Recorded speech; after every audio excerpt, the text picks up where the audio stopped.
Hey everybody, this is an unedited walkthrough of LandSCAPE 20 Spatial, which I captured on the MetaQuest 3.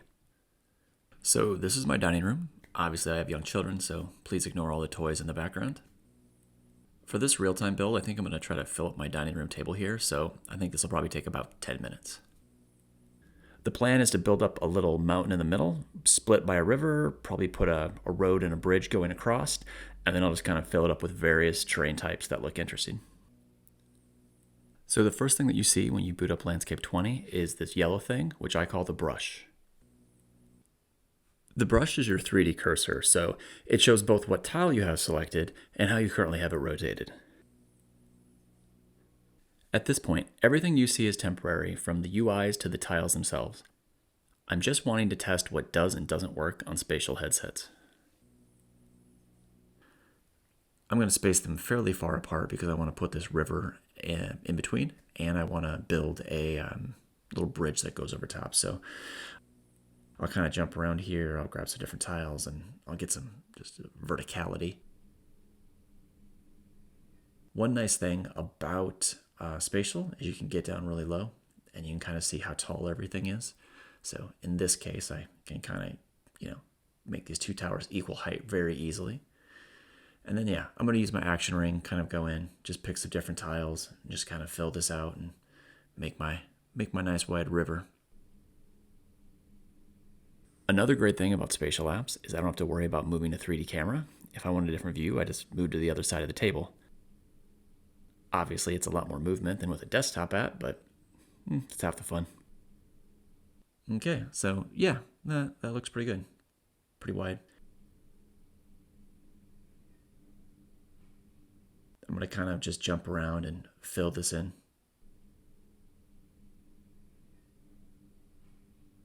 Notice if I happen to place a wrong tile for any reason, I do have an easy delete feature.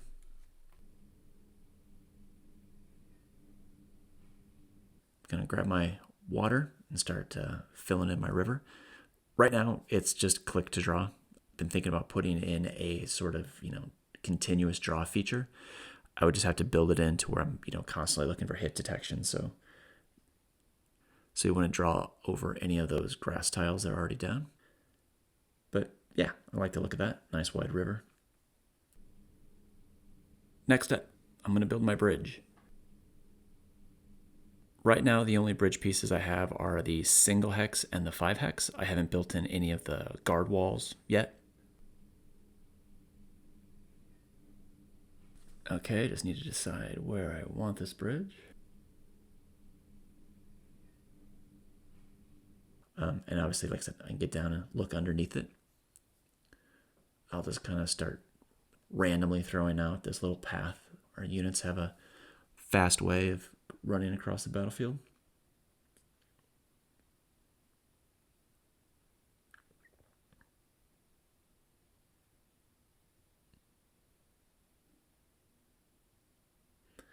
All right, so that's probably a little bigger than I would have wanted, but again, as long as you guys don't mind this video being a little bit longer. And I'll just leave it right there. That's plenty good.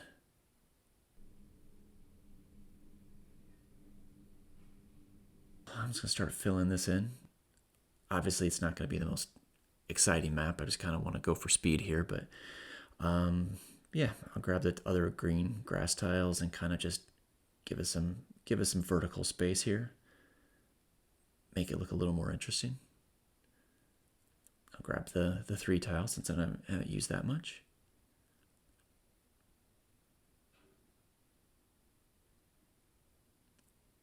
All right, now let's put in some happy little trees. So right now I only have 2 tree types in there. I have basically 1 tree and then the 4 tree space. I know actual Heroscape tiles have a couple different heights of the 1 tree, but again, this is all just prototype stuff right now. Okay, that gives us some nice line of sight blockage. What I'll do now is I'm gonna go grab some rock tiles. I'm just gonna fill in this area. Won't be the most exciting map, but I just kind of want to fill in this space. So I can just quickly kind of mock up some stuff. Again, probably very flat.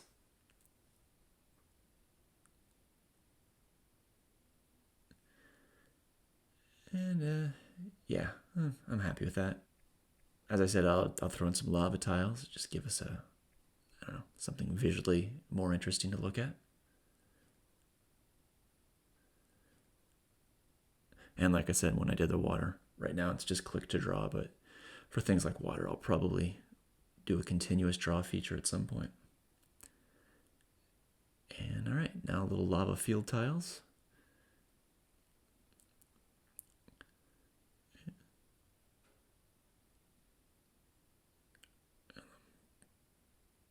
That looks pretty good. I'm probably putting a little bit too much thought into this, but there we are.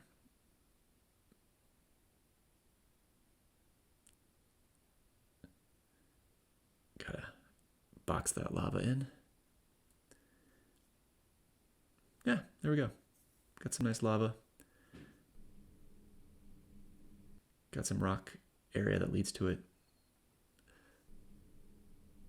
We'll shoot over to the other side, and I think on the other side we'll transition into something colder. So kind of like I did with the water and the lava, I'll start off with some just basic ice.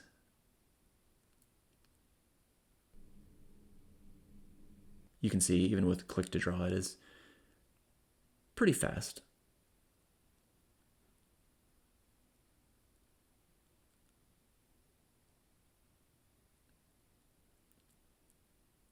And then I'll go in and I'll kind of rough out some actual tundra pieces just to give us something kind of to complement the lava on the other side.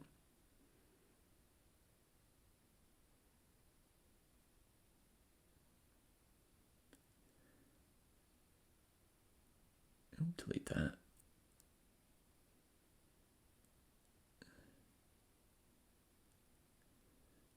And kind of like the lava, I'm probably putting too much thought into this, but want to make it look somewhat interesting. And yeah, that's okay. And then last but not least, since we're doing tundra, might as well throw in some glaciers. And obviously, again, this is all just temp assets.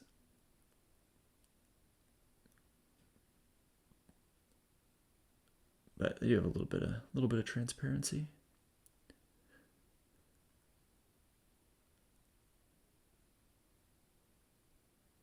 Yeah, okay.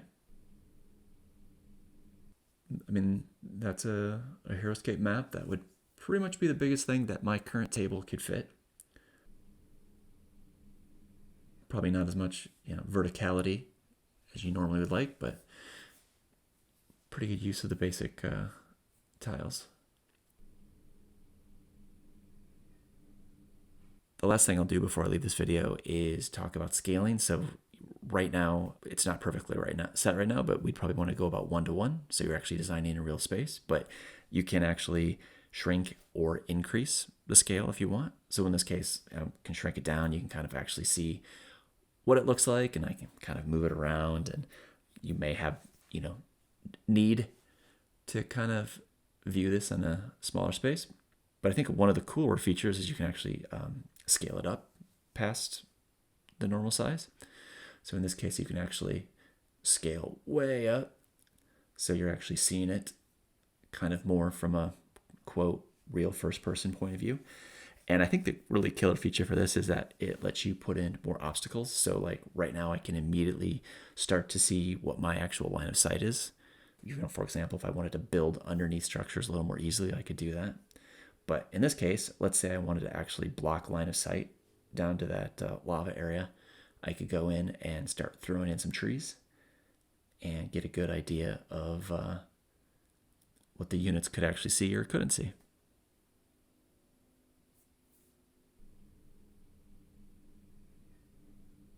And I can scale it back down. This is all very work in progress. Just a quick walkthrough of what it would take to build a map quickly with the tools as they currently stand. And yeah, I'll probably post more if I make some updates later. Thanks.